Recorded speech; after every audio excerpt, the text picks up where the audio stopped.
ఇప్పటికే అనేక మంది బీజేపీకి కూడా ఇక్కడ నెంబర్ 1 స్థానం రాబోతోంది. చాలా స్థానాలు అందరికంటే ఎక్కువగా 11, 12 వరకు కూడా వెళ్ళొచ్చు అని చెప్తున్నటువంటి ఒక నేపథ్యంలో లోపాయకారి ఒప్పందాలను కుదుర్చుకున్నటువంటి పార్టీలు కాంగ్రెస్, బీఆర్ఎస్, ఎంఐఎం, టీజేఎస్, తర్వాత ఈ యొక్క ఉభయ కమ్యూనిస్టులు కూడా ఆ ప్రకారంగా సీట్లను కూడా పంచుకున్నట్టుగా చాలా స్పష్టంగా కనబడతా ఉంది.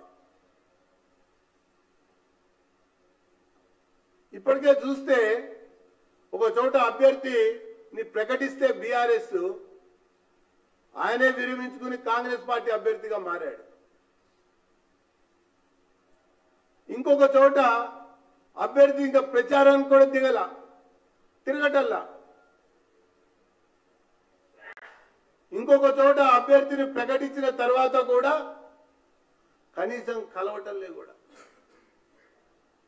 ఆ ప్రకారంగా కాంగ్రెస్, ఎంఐఎం,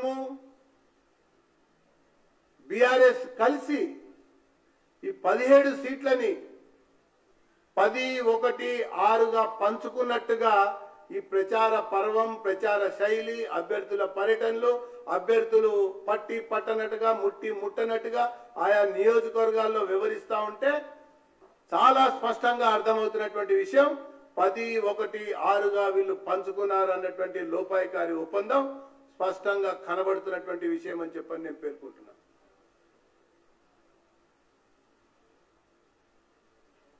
ఇంకా అధికారికంగా 2 సీట్లు ప్రకటించాలి.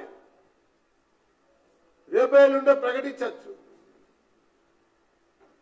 కానీ జరుగుతున్న విషయం మాత్రం, నడుస్తున్న చరిత్ర మాత్రం ఈ కాళేశ్వరం కాంగ్రెస్ బీఆర్ఎస్ ని కలుపుతోంది.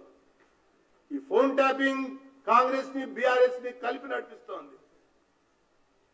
ఈ మధ్యంలో కవిత అరెస్టు మరి కాంగ్రెస్ బీఆర్ఎస్ యొక్క బంధాన్ని మరింతగా పెంచి పోషిస్తూ ఉంది. దీనికి అనుసంధానకర్తగా ఎంఐఎం వివరిస్తూ, నడిపిస్తూ, కల్పిస్తూ ముందుకు సాగుతున్నటువంటి వైనం నిన్న ఒక కాంగ్రెస్ నాయకుడు మాట్లాడినటువంటి మాటలు బట్టే మనకు అర్థమవుతాం.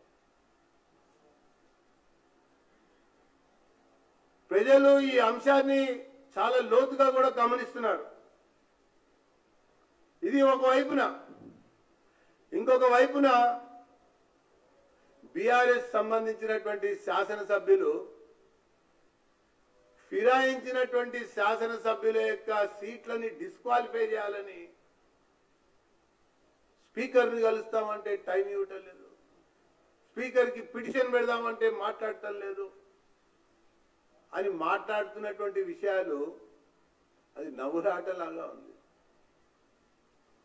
నేను ఎందుకు ఈ విషయం చెప్తున్నా అంటే మొదటి శాసనసభ రాష్ట్రం ఏర్పడ్డ తర్వాత రెండోసారి శాసనసభ ఏర్పడ్డటువంటి తర్వాత రెండింటి యొక్క పరిణామాల యొక్క అంశాలని లోతుగా పరిశీలిస్తే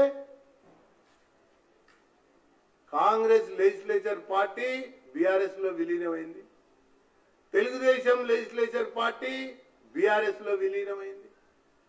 అప్పుడు కూడా ఈ రకంగానే ఫిరాయించినటువంటి వాళ్ళకి డిస్క్వాలిఫై చేయాలని లెటర్ల మీద లెటర్లు, నోటీసుల మీద నోటీసులు ఇచ్చారు.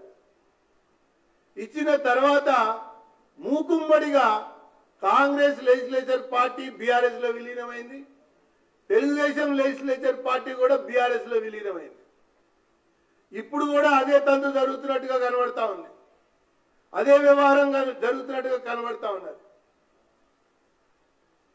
దీనికి కారణం ఒకటి బీజేపీని నిలువరించాలన్నది, గెలుపుని అడ్డుకోవాలని. రెండవది కుంగిన కాళేశ్వరం, ఫోన్ ట్యాపింగ్, బయటపడుతున్నటువంటి విషయాలు, ఈ వివరాలు కాంగ్రెస్ బీఆర్ఎస్ యొక్క ఫెవికోల్ బంధాన్ని తెలియజేస్తోందని చెప్పని నేను ఈ సందర్భంగా మనవి చేస్తా ఉన్నా. ఇకపోతే నిన్న ఒక ఆయన మంత్రి అంటాడు 10 ఏళ్ల వరకు ఆయనే ముఖ్యమంత్రి, 10 ఏళ్ల వరకు ఆయనే ముఖ్యమంత్రి అని ఒక ఆయన అంటాడు. ఇంకొక ఆయన ఏమంటాడు, ముఖ్యమంత్రిని నేను సమర్థిస్తున్నానని చెప్పని కొంతమందికి నచ్చటం లేదని ఒక సీనియర్ నాయకుడు మాట్లాడాడు. ఆనాటి ఆంధ్రప్రదేశ్ చూసినా కాంగ్రెస్ పాలిత రాష్ట్రాలు అనేకం ఈ దేశంలో చూస్తే ముఖ్యమంత్రి పదవి కాలం ఆ పార్టీలోనే మాటలుగా భావించాల్సి వస్తుందని చెప్పని నేను పేర్కొంటున్నాను.